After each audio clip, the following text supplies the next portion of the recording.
Control Army is one of the last Roblox games to break out in 2022. Appearing on the map in December, it quickly built a strong following and reached the top of the Roblox up-and-coming charts, averaging 6,000 to 10,000 players from seemingly nowhere. But is this game any good? That's the question we're asking today, and hopefully we can answer that by the end of the video. The game at its core is super simple to understand. All you have to do is that you need to kill creatures, get money, and buy stuff. But it's a bit more complicated than that. What you have with you is your army that will assist you in dealing damage. You're able to upgrade them with superior weapons, armor, and stuff like that. There are two classes for your army, a melee type and a range type. The melee soldiers will go ahead and swing at your opponent, doing damage in the process. However, they're susceptible to the damage that your opponents will do. The range type of soldiers in your army are much smarter. They do damage from a distance and run away when the creature is pursuing them. There's also a swordmaster class, which is basically a beefed up version of the original melee type soldiers. You can also collect wood from the trees around you, providing an additional secondary source of income. Of course, there's a limit to how much wood you can carry, and you can increase that limit by buying a bigger duffel bag. Just go back to your spawn to transfer the wood over to coins. And finally, you have access to a wand that allows you to do damage to yourself alongside your army. As well, you can buy extra gear that can also help you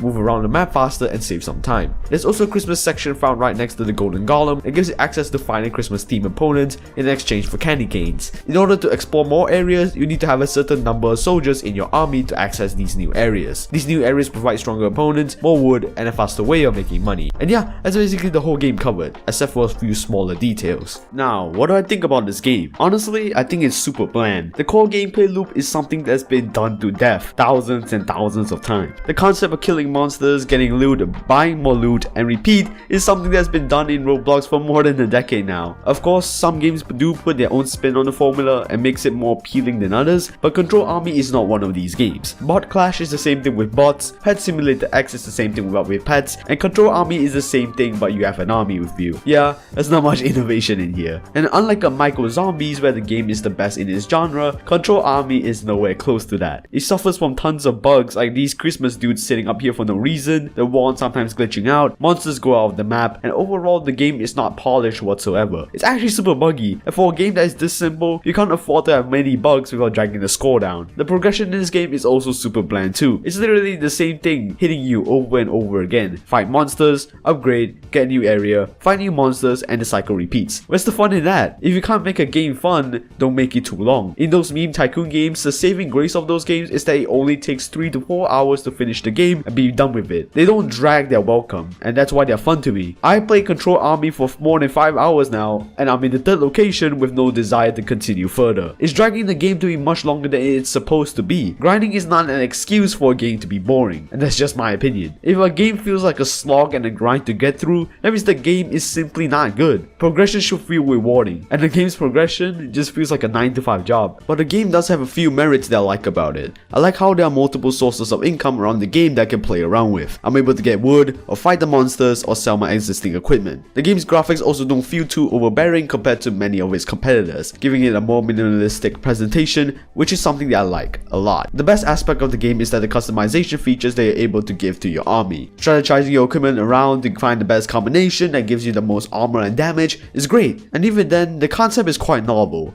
They've expanded on this idea of armies and controlling these armies, but I just wish they focused on their main selling point more instead of going for everything else. And yeah, what do I think about it? This game is boring. It's boredom. The main thing that makes this different from any other game in Roblox is that there's armies, and that's it. There is some hope in this game if it sticks to its core principles and expands on them to be different compared to the rest. What about more advanced customization system for the armies? Special attacks, headshots, bro, anything to give this game some depth. This game is basically a simulator with a coat of paint on top of it. Even though it says that it's not a simulator, it's basically a simulator. If you boil it down to the fundamentals, they're pretty much the same. I admit it does a little bit more than the average simulator, but it's too little, too late. I'm giving this a D+. Thank you guys for watching, and if you guys want to see a game that uses more than one brain cell, check out my reviews for Micro Zombies or Byung-Cho's Korean BBQ restaurant. Trust me, these games are much better than this. And yeah, see you all soon.